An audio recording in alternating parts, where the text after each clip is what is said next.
ایک ایسا کلمہ ہے جو عرش الہی کو ہلا دیتا ہے، ایک ایسا ذکر جس کے بغیر ایمان مکمل نہیں ہوتا۔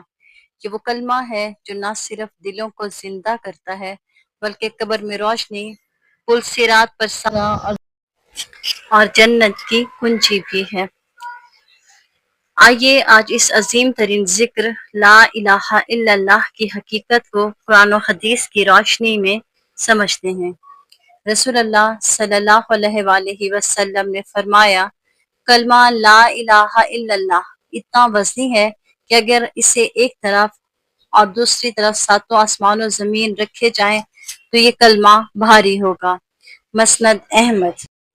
نبی کریم صلی اللہ علیہ وآلہ وسلم نے ایک شخص کے بارے میں فرمایا، قیامت کے دن اس کے 99 رجسٹرڈ گناہوں سے بھرے ہوں گے، لیکن ایک پرچی بطاقہ نکالی جائے گی جس پر صرف لا الہ الا اللہ لکھا ہوگا۔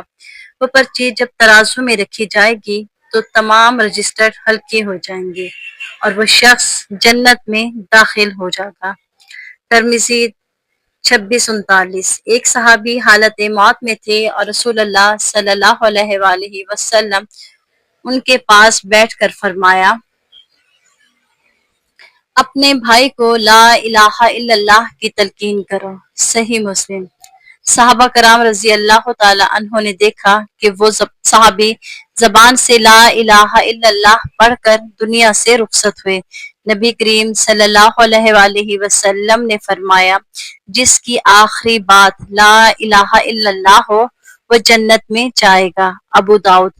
حضرت ابو ہریرہ رضی اللہ تعالی عنہ سے روایت ہے کہ رسول اللہ صلی اللہ علیہ وآلہ وسلم نے فرمایا کہ اپنے ایمان کو لا الہ الا اللہ کے ذریعے تازہ کرتے رہو۔ مسند احمد۔ رسول اللہ صلی اللہ علیہ وآلہ وسلم نے فرمایا، لا الہ کا ذکر کرتے رہو کیونکہ یہ عرش الہی تک جاتا ہے اور وہاں بلند آواز سے ذکر کیا جاتا ہے، حتیٰ کہ اللہ فرماتا ہے، میرے بندے نے سچ کہا، میرے سوا کوئی معبود نہیں۔ صحیح ابن حبان۔ روزانہ کثرت سے لا الہ الا اللہ کا ورد کریں، اس کے معنی اور مفہوم پر غور کریں، اس کے مطابق زندگی گزارنے کی کوشش کریں، دوسروں کو بھی اس کی دعوت دیں، کیونکہ قیامت کے دن جب سب کچھ فانی ہو جائے گا تب یہی کلمہ باقی رہ جائے گا۔ دعا میں یاد رکھیے گا۔ جزاک اللہ خیرا کثیرا فی الدنیا والآخرہ۔